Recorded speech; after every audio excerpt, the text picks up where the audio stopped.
कि जो भाजपा और कांग्रेस है वो हमेशा से लोगों को पता है कि ये एक ही सिक्के के दो पहलू हंस रहा है। आगे भी यहाँ पर कोई सरकार रिपीट नहीं है जी। वो इसलिए उसके पीछे कारण और भी है क्योंकि उनका 5 साल का बड़े तगड़ी लोगों की सट्टी भट्टी रहती है कि 5 साल भी तुम लूटो, 5 साल हम लूटेंगे, 5 साल तेरे, 5 साल मेरे।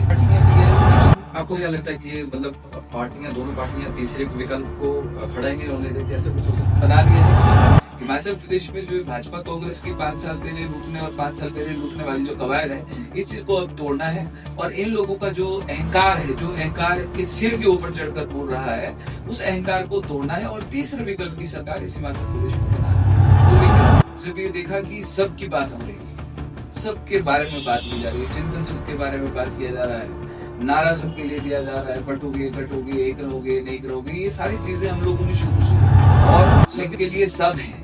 लेकिन हम अकेले ऐसे हैं सवर्ण समाज के लोग कि हमारे लिए कोई नहीं है, हमारे बारे में कोई बात भी नहीं करना चाहता। कोई पॉलिटिकल पार्टी हमारे बारे में बात नहीं करना चाहती, कोई और लोग हमारे बारे में बात नहीं करना चाहते। इवन हमारे जो और लोग हैं वो कहीं अच्छे उसमें बैठे हैं तो वो लोग भी घबराते हैं हमारे समाज की बात करते हैं। तो जब हमने लोगों को बोला कि और सरकारों को बोला कि जब ये सारे के सारे आपने कमीशंस बनाए हैं, आयोग बनाए हैं, जनरल कैटेगरी के लिए भी आयोग बना देती, जब आपने इवन पशु आयोग तक आपने बना दिया कि पशु के साथ भी अगर कुछ गलत होता है तो उस आयोग को राइट है कि वो उस पशुओं के बारे में बात कर पाए। वह हम तो इंसान है कि धर्मशाला का आंदोलन आज तक का ऐतिहासिक है, तो उस आंदोलन को करने के बाद भी सरकारों ने सिर्फ झूठे वादे किए, मुकदमे लगाए, जेल की सजा खिलाई, इसके अलावा कुछ किया नहीं। तो किस तरह के आपके ऊपर मुकदमे लगाए या कैसे? सारे क्रिमिनल जिन लोगों ने दबना था या जिन्होंने घबराना था वो भाजपा कांग्रेस में वापस चले गए। रोमित सिंह ठाकुर वहीं का वहीं खड़ा रहा और हमने कहा कि भैया ये लड़ाई जो हमने शुरू की है, इस लड़ाई को हम अंत तक ही लेकर जाएंगे। और ऐसे लोग जैसे बोलते कि लंबी लड़ाई है, लड़ते रहेंगे। लंबी लड़ाई लड़ते लड़ते तो हमको 75 साल हो गए। 75 साल में हमारी जो पुरानी जनरेशन थी उनकी लड़ाई हम तक पहुंच गई। अब हम तो ये नहीं चाहेंगे कि जो ये हमारी लड़ाई ये अगली 10 जनरेशन को हम लोग उनको विरासत में देकर जाएंगे। कभी होगा कि मतलब ऐसा कुछ क्या उद्देश्य मान रही है आपके कि प्राथमिकता किस उद्देश्य का देनी है?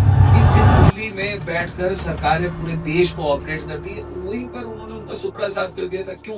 क्योंकि वो लोग मजबूर थे, उन लोगों के पास कोई सहारा नहीं। एक बेटी को आप 25 किलो का बोझा उठाकर आप मैदान में दौड़ा रहे हो और दूसरी तरफ अपनी बेटी को जो आप मंचों के ऊपर 58 साल की नौकरी बोलते थे कि हम 58 साल की नौकरी देंगे और अपनी बेटी को आप 58 साल की नौकरी देकर आप बैठ गई। ये MTW की भर्ती देने के लिए लोग लड़के आए थे, उनको 50 किलो का बोझा देकर इन्होंने ग्राउंड में दौड़ाया था। ये अपनी सैलरी इन लोगों ने बढ़ाई, 3 लाख रुपए सैलरी आपने बढ़ाई, अपने लिए भत्ते इन्होंने दैनिक भत्ते अपने लिए बढ़ाए, अपने लिए गाड़ियां ली, अपने लिए 2.5 करोड़ रुपए के फ्लैट आपदा के समय पर इन लोगों ने बनाने का काम किया। क्या इन लोगों के लिए ऐसी कंडीशंस हैं? हेलो फ्रेंड्स, मैं आपका होस्ट एंड दोस्त विकास शर्मा। आज हम कुछ खास चर्चा करने वाले हैं।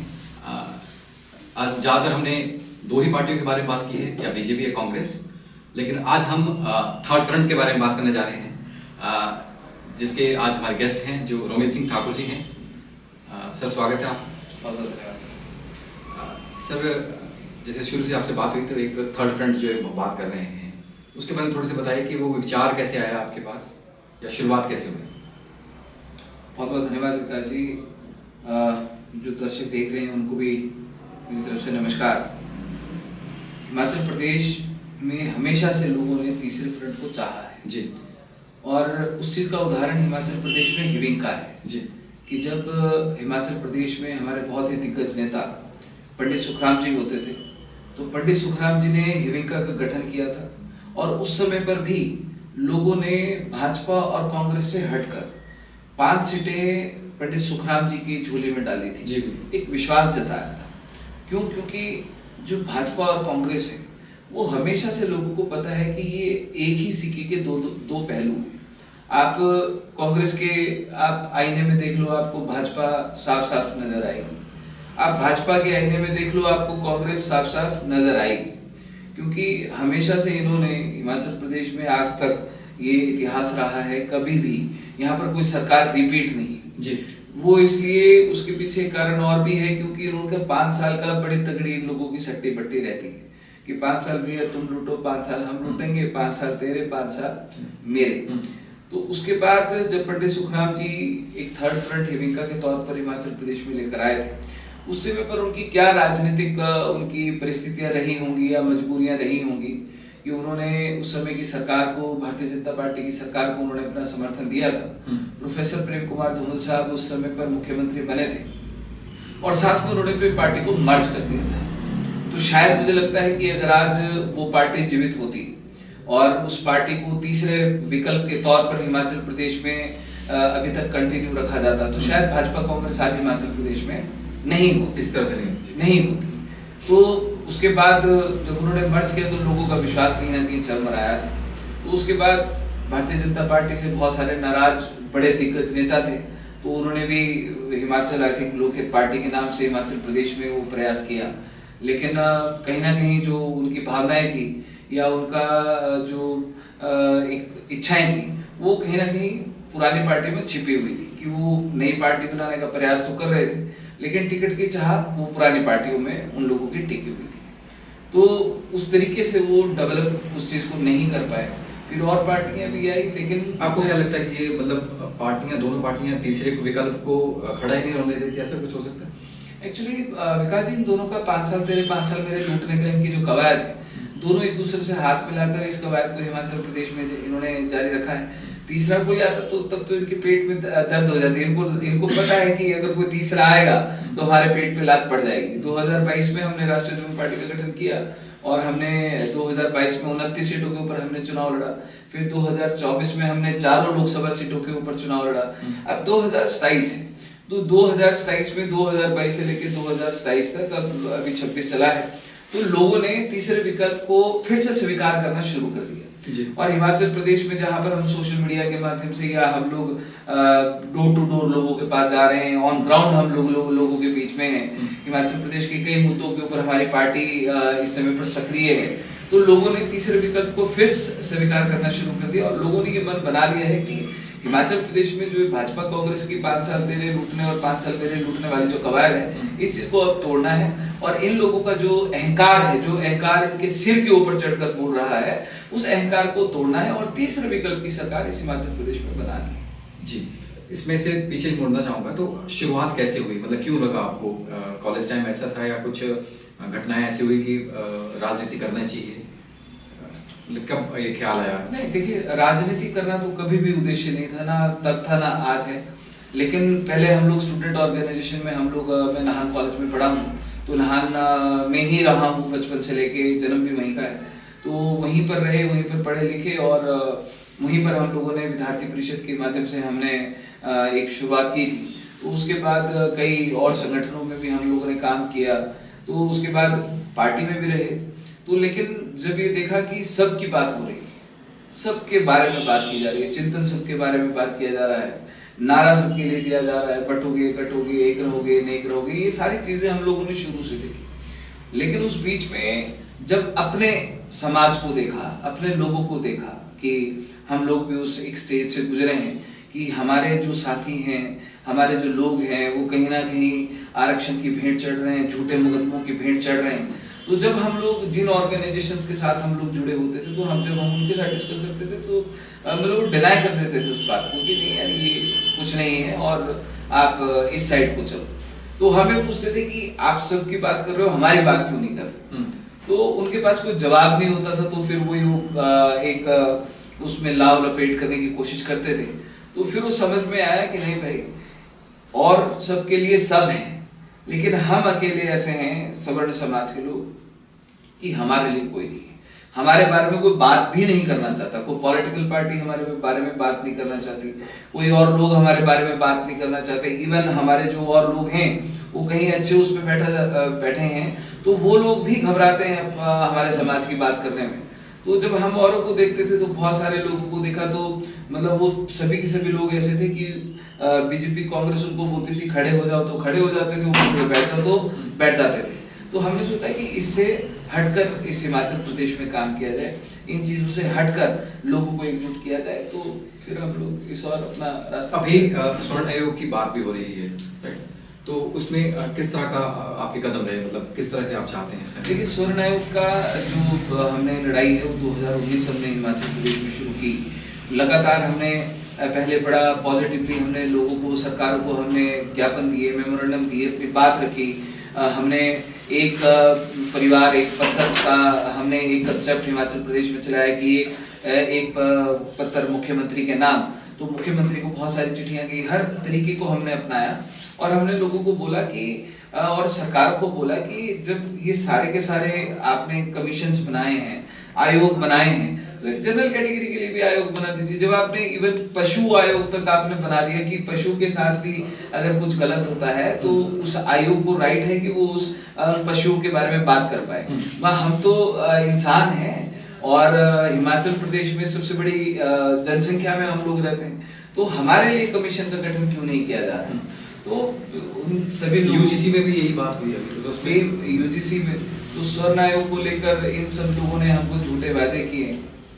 सबसे बड़ा ऐतिहासिक आंदोलन है हमारा कि जो हमारे देवभूमि क्षत्रिय संगठन स्वर्ण मोर्चा के माध्यम से किया गया कि 10 दिसंबर धर्मशाला का आंदोलन आज तक का ऐतिहासिक है।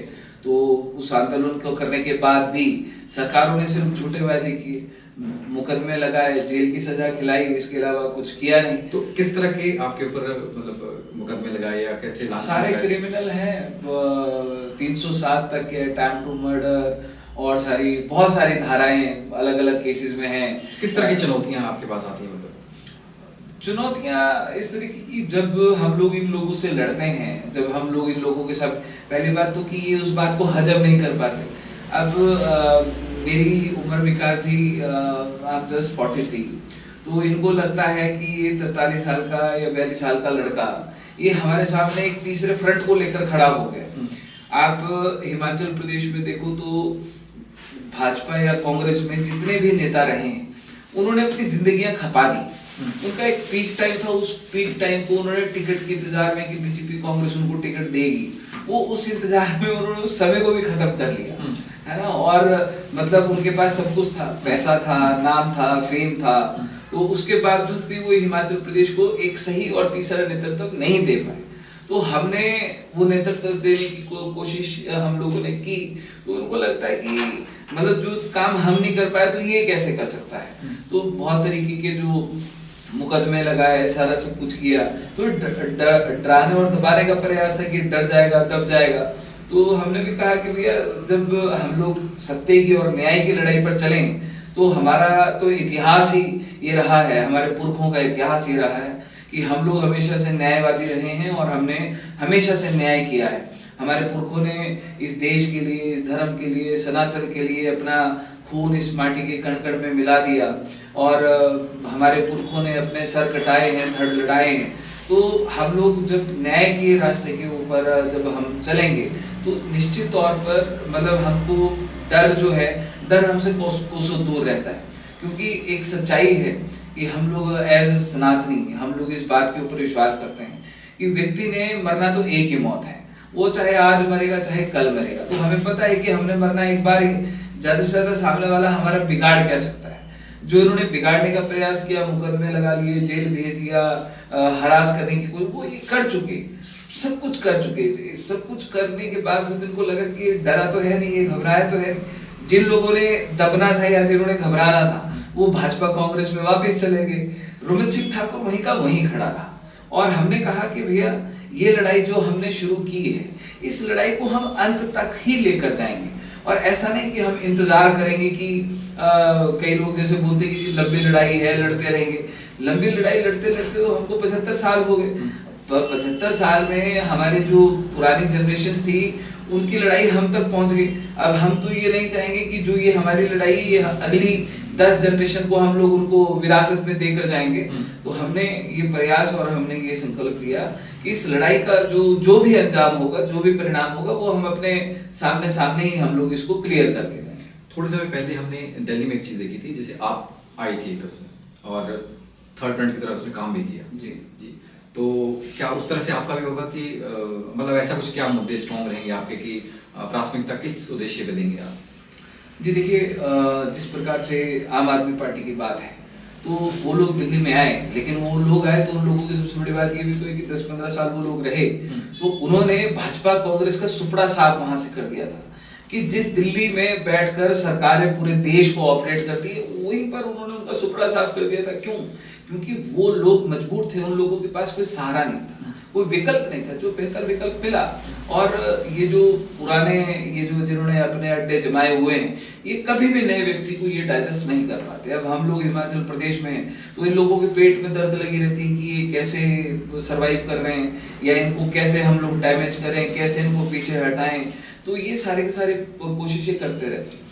आज हिमाचल प्रदेश का जो आप स्थिति देखिए कि अभी हमने 2-3 दिन पहले हमने वीडियोस के माध्यम से देखा कि एक बेटी जो नौकरी का सपना लिए, वो पढ़ाई लिखाई पूरी करके वो अपने सपने को लेकर सरकार के पास है। सरकारों ने क्या किया?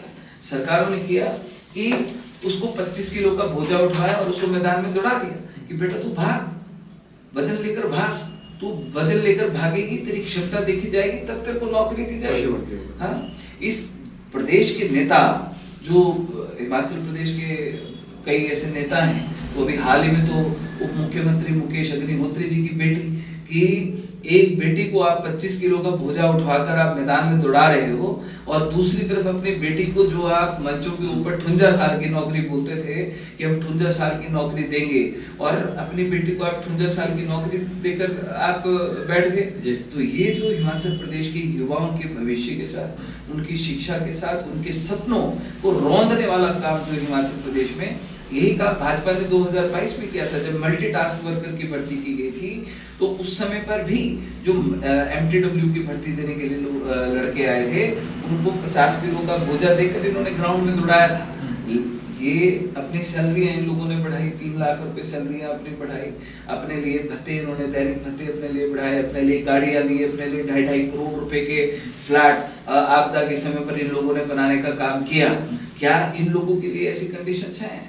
क्या जब ये दूसरों के सपनों को रोंदने का काम करते हैं, तो प्रदेश की जनता ने इनको दोबारा से वही पानी देने वाला काम किया है, मजबूरी में किया है। तो यही सारी की सारी चीजें इस तरीके की रही कि जो हालात आज आप इससे क्या प्राथमिकता देखते हैं कि यार, मैं अगर हमारी पार्टी आती है, या मान लीजिए आप मुख्यमंत्री बनते हैं हिमाचल के, तो आपकी कौन सी ऐसी प्राथमिकता? देखिए, मेरी प्राथमिकता, चलिए वो तो जी ऊपर वाले के हाथ में है कि क्या होगा भविष्य में, क्या नहीं होगा। लेकिन हाँ, मेरी ये प्राथमिकता जरूर रहेगी कि जो लोग आज इस हिमाचल प्रदेश के हिमाचली होने के नाते, जो लोग आज सड़कों के ऊपर अपनी आवाज उठाते हैं और सपनों के, अपने उन आंदोलनों के माध्यम से उस सरकारों तक अपनी आवाज पहुंचाने का प्रयास करते हैं, कईयों को तो भूखे कई दिन रहना पड़ता है। मेरा ये मानना है और मेरी प्राथमिकता ये रहेगी कि हिमाचल प्रदेश में कोई भी वर्ग हो, कोई भी ऐसे व्यक्ति हो, उनकी मांग, उन सड़क से पहले वो सीधा सचिवालय के अंदर पहुंचे और उनको अपने घरों से सड़कों के ऊपर ना निकलना पड़े, और उनको उनका जो स्थान है, जो सपना लिए वो आए हैं, उस सपना हम उनका पूरा करें, और उनको किसी भी तरीके से आंदोलन करने के ऊपर हम लोग हिमाचल में विवश हैं। बजट के ऊपर एक बात करते हैं कि हमारे ऊपर लोन हो गया, राइट? तो उसको कैसे देखते हैं विकास जी? ये जो भाजपा कांग्रेस है, इन्होंने इस हिमाचल प्रदेश को लूटने के अलावा आज तक किया नहीं। शांता कुमार जी के बाद प्रोफेसर राजा वीरभद्र सिंह जी की सरकार आई, फिर प्रोफेसर प्रेम कुमार धूमल जी बने, उससे पहले YS परमार थे और रामलाल ठाकुर जी मुख्यमंत्री रहे। उस समय पर हिमाचल प्रदेश बिल्कुल ना के बराबर इस हिमाचल प्रदेश के ऊपर कर्जा था।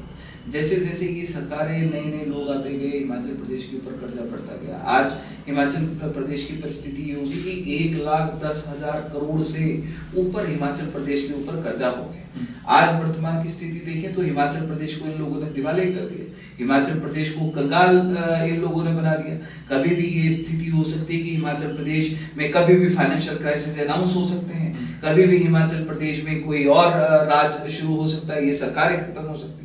क्यों? इसके पीछे कारण क्या है? इसके पीछे कारण है इन नेताओं का ऐशो आराम।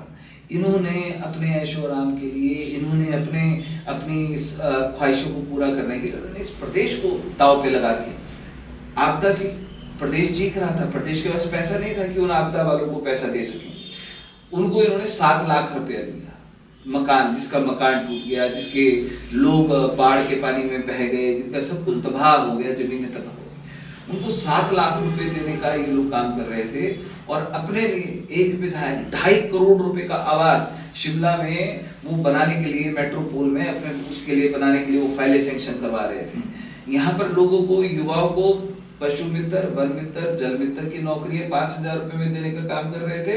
वहां पर 90,000 रुपए अपनी तनख्वाहों में बढ़ा रहे थे। इस एक तरफ जहां पर वो युवा मैदान में दौड़ रहा था कि भैया कहीं बोझा उठाकर, कहीं अपने सपनों को लेकर, वहां पर इनके जो चेयरमैन बोर्ड के, इनके निगमों के चेयरमैन थे, उनकी सैलरी में 30,000 से बढ़ाकर 1,25,000 रुपए उन लोगों की सैलरी की जा रही थी।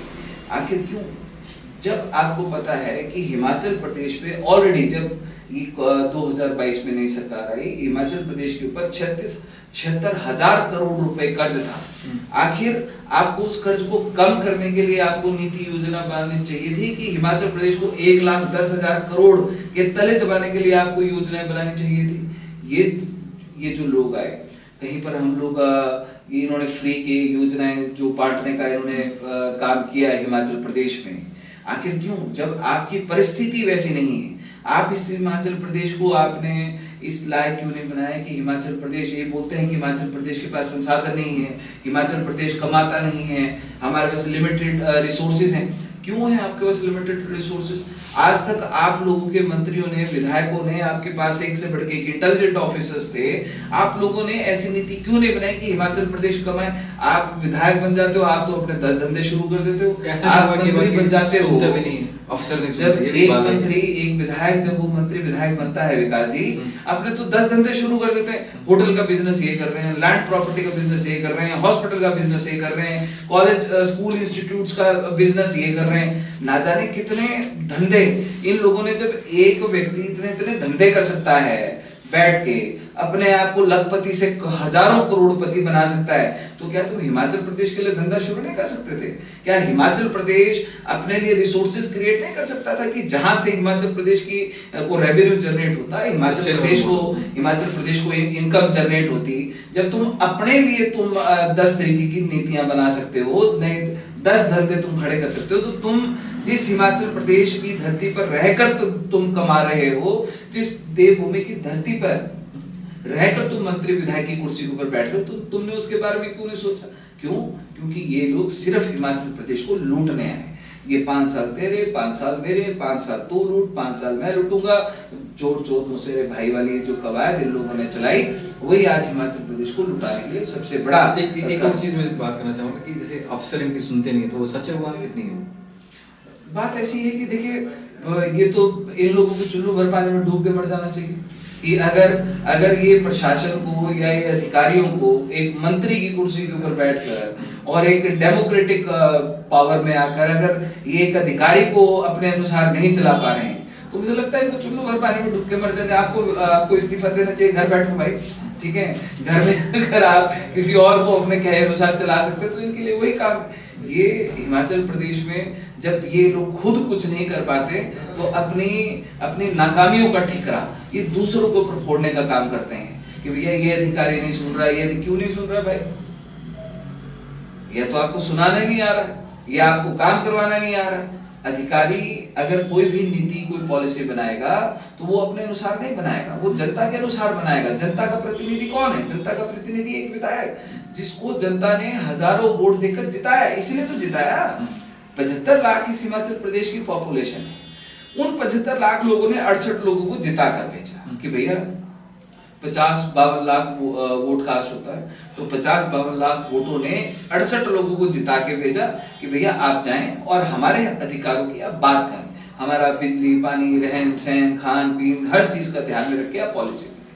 अगर वहां पर जाकर ये 68 लोग अगर ये नकारा हो जाते हैं, ये नालायक हो जाते हैं, अगर इनका बिल्कुल ये फ्लॉप हो जाते हैं, तो मुझे लगता है कि इन 68 लोगों को इस्तीफा देके घर के अंदर बैठना चाहिए। क्योंकि सर हम एक चीज और देखते हैं कि अभी ना सिर्फ बीजेपी कांग्रेस बल्कि और भी पार्टियां चाह रही हैं कि हमें इलेक्शन लड़ना है या छुटपुट कोशिश कर रही हैं या आजाद उम्मीदवार हैं, ऐसा कुछ है, तो आप उसको कैसे देखते हैं? देखिए, मेरा तो विकास जी सीधा कहना है कि अगर ऐसे लोग हैं, अगर वो हिमाचल प्रदेश को एक बेहतर हिमाचल प्रदेश का वो सपना देखते हैं और हिमाचल प्रदेश के लिए कुछ करना चाहते हैं सही मायने में, निस्वार्थ भाव से, और हिमाचल प्रदेश के लोगों के लिए ईमानदारी से काम करना चाहते हैं, तो रमन सिंह ठाकुर का सीधा ये उन लोगों से निवेदन है और ये अपील है कि आइए साथ मिलकर लड़ते हैं इस हिमाचल प्रदेश को, एक नया हिमाचल तैयार करते हैं, नया हिमाचल बनाते हैं, लोगों के सपनों को साकार करने का हिमाचल प्रदेश बनाते हैं। कोई आजाद लड़ने की बात कर रहा है, कोई जिसने कोई और पॉलिटिकल पार्टीज अपनी बनाई है, तो आइए एक मंच के ऊपर और राष्ट्रीय जनता पार्टी के तौर पर हिमाचल प्रदेश को तीसरा विकल्प देने का काम इस हिमाचल प्रदेश में करते हैं और लोगों के साथ आज तक जो अन्याय इस हिमाचल प्रदेश में ये जो काले अंग्रेज भाजपा कांग्रेस वाले करते रहे उस अन्याय को खत्म करते हैं और लोगों को न्याय दिलाने का काम इस प्रदेश में करते हैं।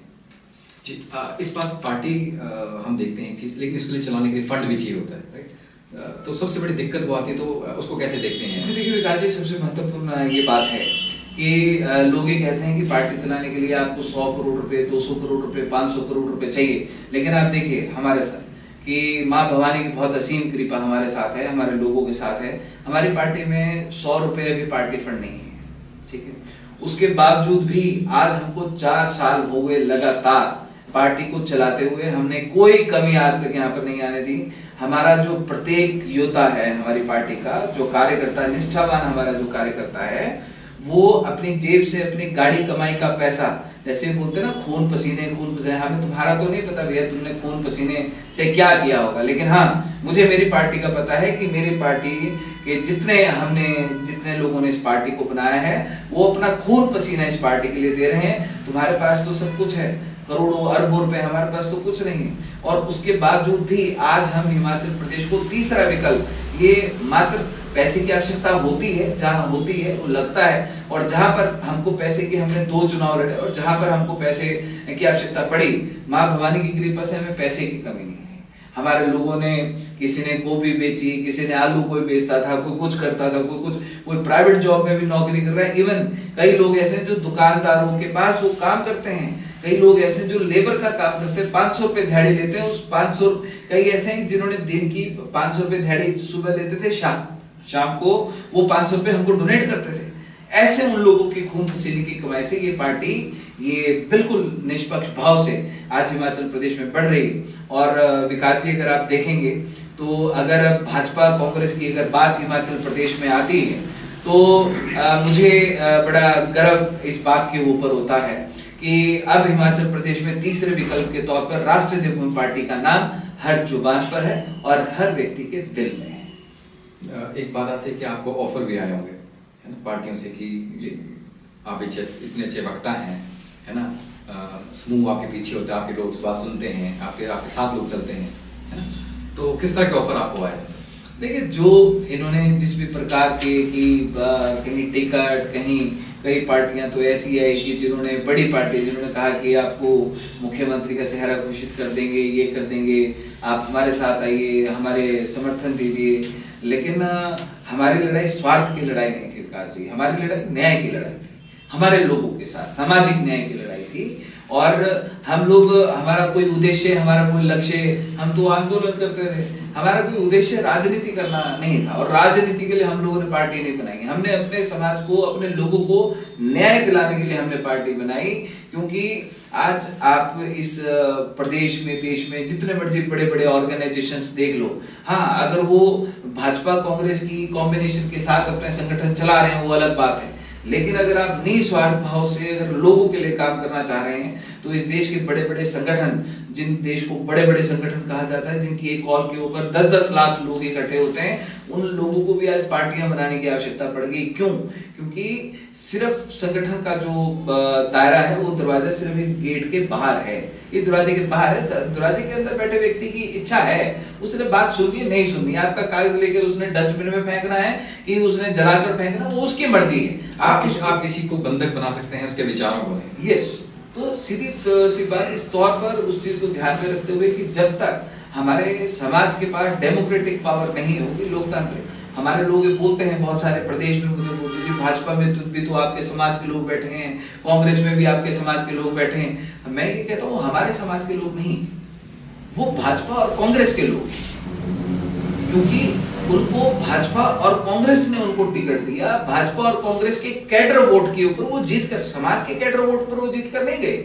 उन लोगों को वोट मिला है भाजपा के नाम पर, उन लोगों को वोट मिला है कांग्रेस के नाम पर। जिनको वोट ही भाजपा और कांग्रेस के नाम पर मिला वो हमारे कैसे हो गए? ठीक है, 545 सांसद इस देश की संसद में बैठे हैं। यूजीसी का बिल आया, एक भी व्यक्ति वहां पर नहीं बोल पाया। एक भी सांसद आज तक हमारे साथ नहीं खड़ा है विकास जी, एक भी विधायक हमारे साथ नहीं खड़ा है। यहाँ पर अनुराग ठाकुर है इस हिमाचल प्रदेश में। अनुराग ठाकुर को इस देश का युवा डायनामिक लीडर बोला जाता है। ठीक है, तो मैंने तो कहा था, मैंने तो भाजपा कार्यालय का घेराव किया था अभी शिमला में। मैंने कहा था कि ये ऐसे होते हैं युवा डायनामिक लीडर जो युवाओं की बलि लेकर अपने आप को युवाओं का नेता कहते हैं। वो काहे का युवा नेता, वो काहे का डायनामिक लीडर?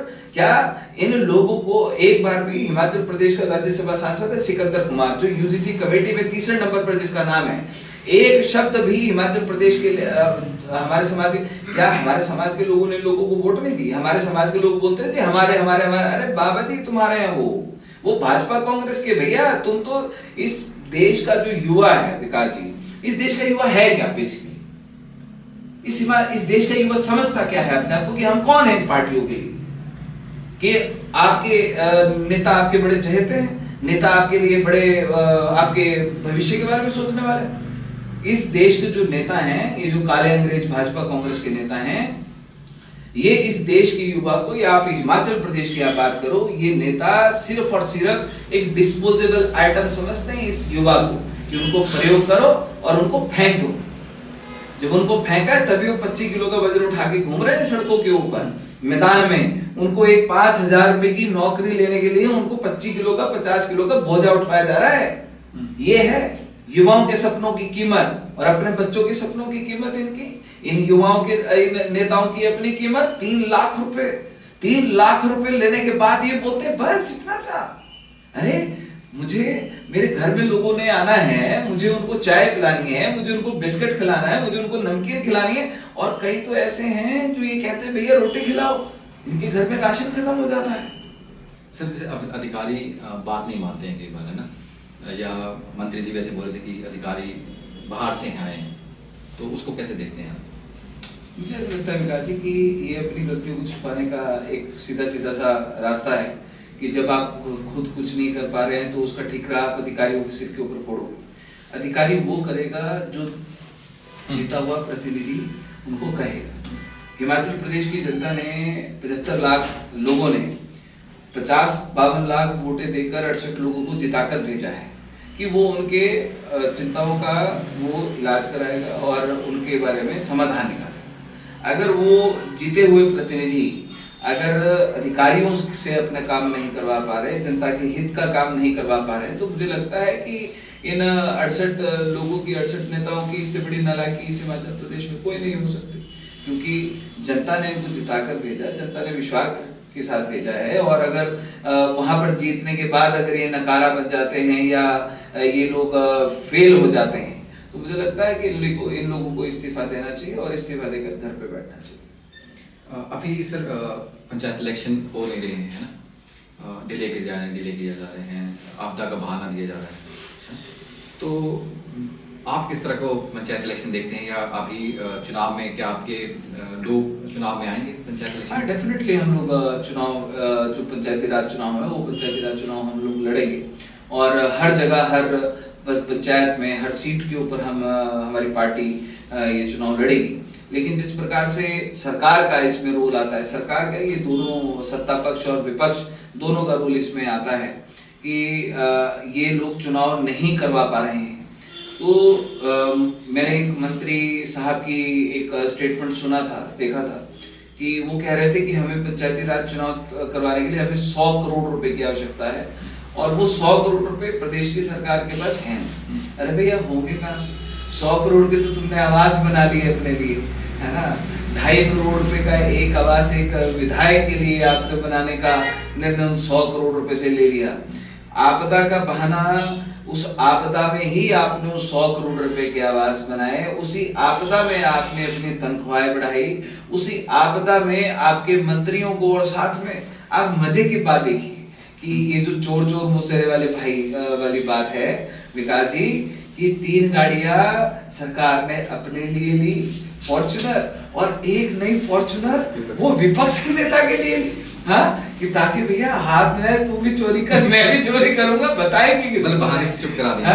बहाने से मुंह बंद कर दिया, रिश्वत देकर, गाड़ी की रिश्वत देकर। और उसके बाद देखिए कि जो विपक्ष के नेता है वो आनंद ले रहे हैं नए फॉर्च्यूनर में घूमकर हिमाचल प्रदेश में। अगर ये लोग हिमाचल प्रदेश के इतने बड़े हितैषी हैं तो विकास जी, इनमें से एक भी नेता ऐसा नहीं रहा जिन्होंने ये कहा कि भैया प्रदेश की जनता का हित पहले है, गाड़ियां नहीं चाहिए हमें 2.5 करोड़ के आवास नहीं चाहिए भाई, हमें तनख्वाहें नहीं बढ़ानी। आप एडीआर की रिपोर्ट निकालो, एडीआर की रिपोर्ट के अनुसार हिमाचल प्रदेश के 68 विधायक करोड़पति हैं। आप एक कर्मचारी को ले लीजिए, एक कर्मचारी का 5 साल का बैंक स्टेटमेंट निकाल कर देख लीजिए और उसकी जो इनकम है आप उसको कैलकुलेट कर लीजिए कितनी है, और एक विधायक की 5 साल का खाता निकाल कर देख लीजिए। एक विधायक जब वो 5 साल पहले जब विधायक बनता है और 5 साल के बाद जब उसका टेन्योर पूरा होता है, उसकी संपत्ति कहां से कहां पहुंचती है, कितना इजाफा उसकी संपत्ति में होता है, कितना जीरो उसके उसमें अमाउंट में लगता है। तो ये जो लोग हैं, अगर ये इतने बड़े हितैषी होते प्रदेश की जनता के, तो ये सुख सुविधाएं नहीं लेते, ये प्रदेश की जनता का हक देखते, हक, जनता को हक दिलाते, अपने बच्चों को विदेशों में बैठाकर, अपने बच्चों को विदेशों में नौकरियां करवाकर, वहां का उनको रेजिडेंट बनाकर, और अपने प्रदेश के बच्चों को कि बेटा बटोगे तो कटोगे, बेटा एक रहोगे नेक रहोगे, बेटा युवा ही हिमाचल प्रदेश की तकदीर बदलेगा। अरे अपने बच्चों को तो तुम विदेशों में भेज रहे हो। हाँ, दूसरे के बच्चों को, जो बेचारा एक गरीब परिवार है, एक आम परिवार है, उसका वो कैसे कैसे अपने बच्चे को पढ़ाता लिखाता, उसके बच्चे को तुम ग्राउंड में दौड़ा रहे हो 25 किलो का बोझा लेकर, और अपने बच्चों को विदेश से 1 साल के बाद अपने प्रदेश में बुलाते हो, और उसके बाद उसको नेता बनाकर उसको प्रोजेक्ट कर देते हो। जो लोग तुम्हारे पांव छूते हैं उन्हीं से तुम अपने बच्चों के पांव छुआते हो कि बेटा ये भी नेता है, इसके भी पांव छू। ये दुर्भाग्य है हमारा, और इस चीज को, इन सारी की सारी चीजों को हिमाचल प्रदेश की जनता को समझना पड़ेगा। क्यों? क्योंकि ये लोग निडर हो चुके हैं। इन लोगों को अब ये डर नहीं है कि कौन हमारी कुर्सी हमसे छीनेगा। अगर भाजपा की, कांग्रेस की सरकार है, कल को भाजपा आ जाएगी, तो उनको पता है हमारी दुकानदारी चल रही है, हमारी चोर बाजारी चल रही है। कल को भाजपा की जगह कांग्रेस आएगी तो उनको पता भी है चोर बाजारी बराबर चल रही है, क्योंकि पत्ती पूरी बराबर सेट है, दोनों ने एक दूसरे के साथ हाथ मिलाया है। ये तीसरे विकल्प की बात क्यों नहीं आने देते? क्योंकि इनको पता है कि जिस दिन तीसरा विकल्प हिमाचल प्रदेश में आएगा तो जिन्होंने चोरी भ्रष्टाचार की होगी उनकी सजा सीधा सलाखों के पीछे होगी।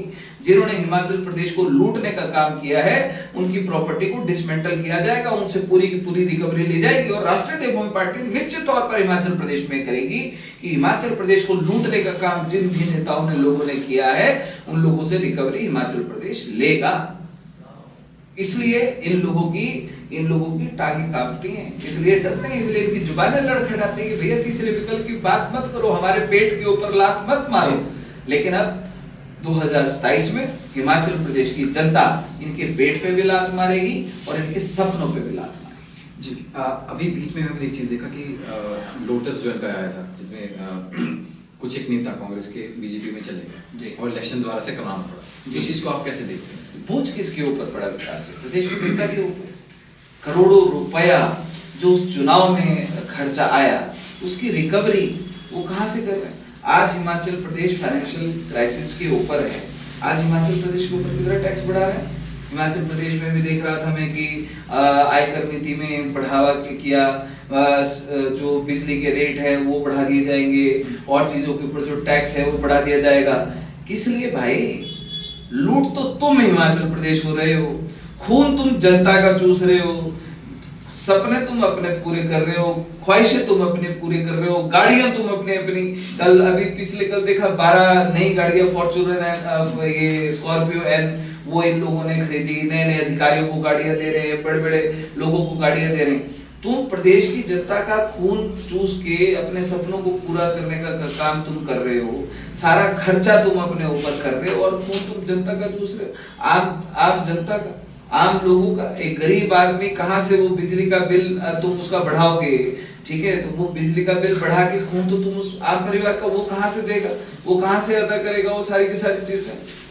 जनता जब इस बात को समझेगी तो निश्चित तौर पर ये जो इन्होंने चोर बाजारियां, ये जो इन्होंने काली बाजारियां की है, तो इस चीज का जवाब वोट का चोट ही सबसे बड़ा माध्यम है विकास जी। चोट से, वोट की चोट से बड़ा जवाब कोई नहीं, कोई जवाब नहीं है। और 2027 में वो जवाब इन लोगों को मिलने वाला है। बड़ी किस तरह के उम्मीदवार आप तलाश में हैं या किस तरह के उम्मीदवार आपके साथ मिल सकते हैं? देखिए, मेरा बड़ा सीधा से ये कहना है कि राष्ट्रीय द्रव्य पार्टी तीसरा विकल्प है। इस हिमाचल प्रदेश के आम लोगों की सरकार है, आम लोगों की पार्टी है और उन युवाओं की और उन लोगों के सपनों की पार्टी है जिस तरीके से वो इस हिमाचल प्रदेश को देखना चाहते हैं। हम लोग इस हिमाचल प्रदेश की हिमाचलियत के लिए हम लोग काम करना चाहते हैं। इस हिमाचल प्रदेश की हिमाचलियत के लिए हम लोग एक हिली फ्रेंडली हम लोग अपना मैनिफेस्टो लेकर आ रहे हैं कि प्रदेश, हिमाचल प्रदेश के प्रत्येक वर्ग को ध्यान में रखते हुए, प्रदेश की प्रत्येक छोटी छोटी समस्याओं को देखते हुए हम अपना मैनिफेस्टो तैयार कर रहे हैं। और मेरा आपके माध्यम से भी उन सभी युवाओं से, उन लोगों से मेरा आह्वान, उन माताओं बहनों से भी मेरा आह्वान है कि अगर आप सच में इस हिमाचल प्रदेश को बचाना चाहते हो, इस हिमाचल प्रदेश को अपने सपनों का हिमाचल प्रदेश बनाना हम चाहते हैं, तो आइए राष्ट्रीय द्रव्य पार्टी में एक साथ मिलकर। यहाँ पर इस पार्टी में ऐसा कोई नेता नहीं है जो दिल्ली से, कोई बॉम्बे से, कोई बिहार से हेलीकॉप्टर के ऊपर आएगा और वो ग्राउंड में आकर वो लोगों को अपना संबोधन देगा। यहाँ प्रदेश की आम जनमानस के लोग हैं जो इस पार्टी को चला रहे हैं। इस पार्टी में सिर्फ एक मेरा नाम आता है जो आता है, इसके अलावा हम सब लोग इस पार्टी के नेता हैं, इस पार्टी के कार्यकर्ता हैं और इस पार्टी के माध्यम से हिमाचल प्रदेश की जो सरकार की या लोगों की किस्मत की जो चाबी है, इनकी एक भाजपा कांग्रेस की चाबी कहाँ है? दिल्ली में। दिल्ली वाले इनको बोलते हैं स्टैंड अप, ये स्टैंड अप, दिल्ली बोलते हैं इनको सिट डाउन, तो ये सिट डाउन। हिमाचल प्रदेश में लोगों के लिए क्या किया जाएगा, उनके सपनों को पूरा किया जाएगा कि उनके सपनों को बर्बाद किया जाएगा, ये तय दिल्ली वाले करते हैं सर जी। हिमाचल प्रदेश को तो हक ही नहीं है। जो हिमाचल प्रदेश एक इंडिपेंडेंट स्टेट है, उस स्टेट के लोगों को हक ही नहीं है कि भाई वो अपने लिए कुछ नीति, कोई योजना लागू करने की बात कर सके। एक ही विकल्प है, वो राष्ट्रीय द्रव्य पार्टी, कि हम सब मिलकर इस हिमाचल प्रदेश को एक नए हिमाचल का सपना हम लोग इस हिमाचल प्रदेश में देखें और 2027 में उस सपने को साकार करने के लिए एक चीज इसमें आती है कि अपर हिमाचल, लोअर हिमाचल का एक बहुत बड़ा इशू भी आता है, तो उसको कैसे देखते हैं? जी देखिए, पूरा हिमाचल एक है, लेकिन नीचे जो है समतल है, ऊपर पहाड़ी क्षेत्र है। लेकिन जहां पर हम लोग देखते हैं कि हिमाचल प्रदेश का वो चाहे समतल इलाके का व्यक्ति है, चाहे अपर इलाके का व्यक्ति है, तो सब बहुत ही हमारे हिमाचल प्रदेश के जो लोग हैं वो ईमानदार हो। वोट बैंक की जब हम बात करते हैं कि आप देखते हो किसी चीज को कि मुख्यमंत्री कहाँ से बना, तो जब हम देखते हैं कि मुख्यमंत्री बहुत कांगड़ा के 10 सीटें हैं, सॉरी 15 सीटें हैं कांगड़ा की, और चंबा हो गया ऐसे, है ना। तो ये फैक्टर्स डिसाइड करते हैं कि मुख्यमंत्री कहाँ से आएगा, कैसे बनेगा, है ना। तो इस चीज को कैसे देखते हैं? विकास जी, डिवाइड एंड रूल है। ये जो अंग्रेजों की नीतियां थी, ठीक है, उन्होंने भी फूट डालो शासन करो वाली नीतियां हम लोगों ने आज तक उसके ऊपर वो काम करते रहे। तो वो गोरे अंग्रेज थे, ये काले अंग्रेज हैं भाजपा कांग्रेस वाले, ठीक है। अंग्रेज देश छोड़कर चले गए, लेकिन अपने काले अंग्रेज यहीं पर छोड़कर इन लोगों के रूप में, नेताओं के रूप में यहाँ पर छोड़कर गए। कि जिस प्रकार से आज हिमाचल प्रदेश को बांटने का काम करते हैं, राज्य है कितना सा, छोटा सा तो राज्य है, 68 तो विधायक हैं, छोटा सा 75 लाख, इतनी जनसंख्या तो चंडीगढ़ शहर की है, चंडीगढ़ शहर की है जितनी हमारे पूरे 67 है, लेकिन जीतने के लिए सिर्फ 35 ही चाहिए। हाँ, है ना, ठीक है। तो उस छोटे से राज्य को भी ये लोग बांटने का आपस में काम करते हैं। तो निश्चित तौर पर हम लोग इस बात को तय करेंगे कि पूरा हिमाचल प्रदेश एक है और पूरे हिमाचल प्रदेश को बराबर ये लोग विट्ठल कानिया की तरह हिमाचल प्रदेश में लोगों को देखते हैं, वर्गों को देखते हैं, हिमाचल प्रदेश की जनता को देखते हैं, अमीर को देखते हैं, गरीब को देखते हैं। लेकिन राष्ट्रीय द्रव्य पार्टी का मानना यह है कि हम सबको एक नजर से, पूरे हिमाचल प्रदेश को एक नजर से देखें और समान विकास पूरे हिमाचल प्रदेश में एक बराबर किया जाए। अभी नेक्स्ट क्या विजन रहेगा आपका, मतलब किस तरह से देखते हैं अभी कार्यप्रणाली आपका, या फिर किस तरह से आप देखते हैं कि यार ये काम जरूरी है करना है? 2 साल की तैयारी कैसे है, किस तरह का? जी देखिए, निश्चित तौर पर हम लोग अभी हम लोग सदस्यता के ऊपर हमारा फोकस है और जनवरी 2027 तक 1 लाख सक्रिय सदस्य राष्ट्रीय लोकदल पार्टी का हम लोग करने का हम लोगों ने लक्ष्य लिया है और 2027 में हम लोग पूरी ताकत के साथ तीसरे विकल्प की हम लोग ताल इस हिमाचल प्रदेश में हम लोग करेंगे। और जिस प्रकार से हिमाचल प्रदेश में आज युवाओं की समस्याएं हैं, आज हिमाचल प्रदेश में वर्गों की समस्याएं जो हैं, हिमाचल प्रदेश में जो इन्होंने ये जाति के कार्ड खेलते हैं, धर्म के कार्ड जो खेलते हैं, कि हिमाचल प्रदेश में लोगों को जो बांटने का काम ये करते हैं, तो राष्ट्रीय लोकदल पार्टी ये तय करेगी कि सबको समानता का अधिकार देकर सबको समान अधिकार इस हिमाचल प्रदेश में दिए जाएं, जो मुख्य रूप से हम लोग जिस चीज के ऊपर हम लोग हिमाचल प्रदेश में काम करें। समानता के अधिकार की बात आती है, भाजपा कांग्रेस से आप पूछोगे उनके मुंह बंद हो जाएंगे, वो बोलेंगे नहीं भैया इनको मिलना चाहिए, इनको मिलना चाहिए, इनको मिलना चाहिए। जैसे हाल ही में अभी देश की सरकार ने बजट निकाला, यूजीसी आया, हमारे बच्चों के लिए फांसी का फंदा बनाकर केंद्र सरकार ने, जिसमें कांग्रेस के लोग भी उसका समर्थन कर रहे हैं, पूरा का पूरा विपक्ष यूजीसी का समर्थन कर रहा है, कोई विरोध नहीं कर रहा पूरे देश में। आज हिमाचल प्रदेश में भी हम लोग देख रहे हैं विकास जी, सामान्य वर्ग के बच्चों की बलियां लेने के लिए लोग समर्थन कर रहे हैं कि भैया हमें बलि का बकरा चाहिए, हमें मुर्गा काटना है, वो मुर्गा लेकर आओ भैया, यूजीसी लागू करो। क्या तुम इस हिमाचल प्रदेश में स्वर्ण समाज की बलियां लेने के पक्ष में हो? एक तरफ तुम बात करते हो कि हिमाचल प्रदेश में भाईचारा होना चाहिए और वहीं पर जो सामान्य वर्ग के बच्चों के लिए फांसी का फंदा बनता जा रहा है तुम उसका समर्थन कर रहे हो। हाँ, ये जो सारी की सारी चीजें भाजपा कांग्रेस की देन हैं, उसी तरीके से कि जो ये जो यूजीसी इन लोगों ने लागू इस हिमाचल प्रदेश में ये जो इसका समर्थन कर रहे हैं या पूरे देश में ये जो लागू करने का काम कर रहे हैं, उसके बावजूद बिहार में और मध्य प्रदेश में इसको लागू किया गया।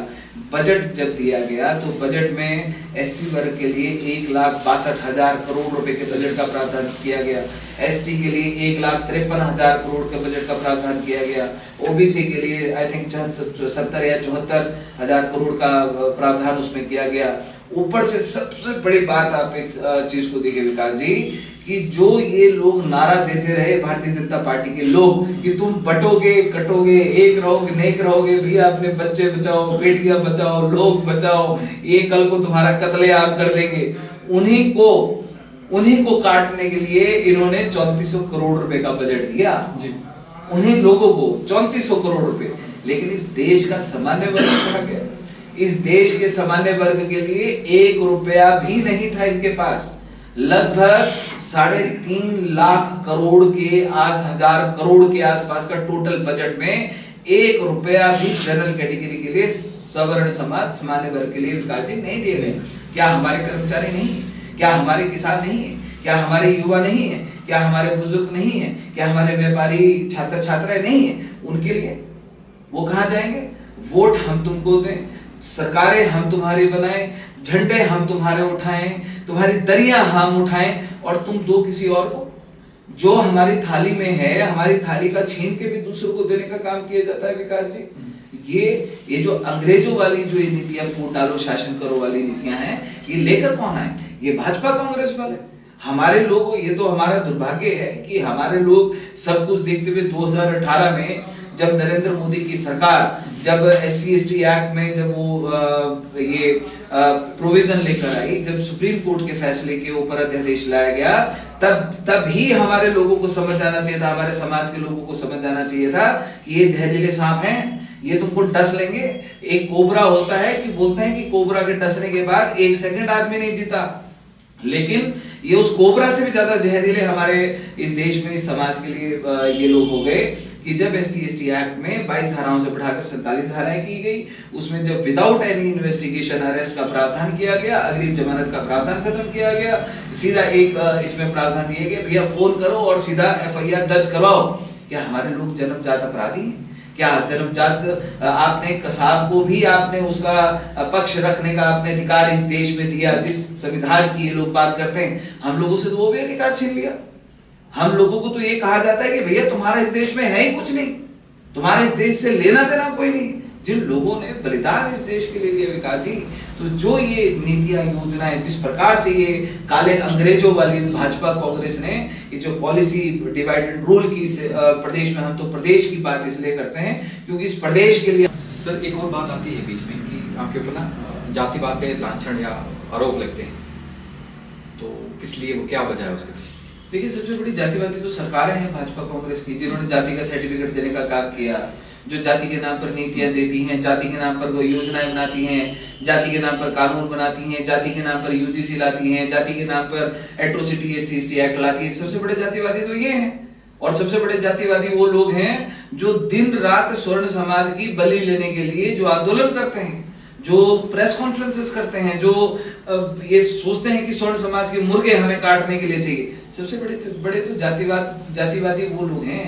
सर, हमारा तो इतिहास ही इस देश के लिए, इस देश के सनातन के लिए समर्पित रहा है। हमने हमेशा से अपना त्याग दिया, बलिदान दिया। हमने किसी विशेष जाति विशेष के लिए नहीं दिया, किसी धर्म विशेष के लिए नहीं दिया। हमने पूरे देश के लिए अपना बलिदान आज तक दिया है। तो ये जो लोग जो जाति का सर्टिफिकेट बांटने वाले, एक तरफ जाति के नाम पर गाली तो दूसरे नंबर जाति के नाम पर नौकरी लेने वाले जो लोग हैं, मुझे लगता है उनसे बड़ा जातिवादी कोई नहीं हो सकता।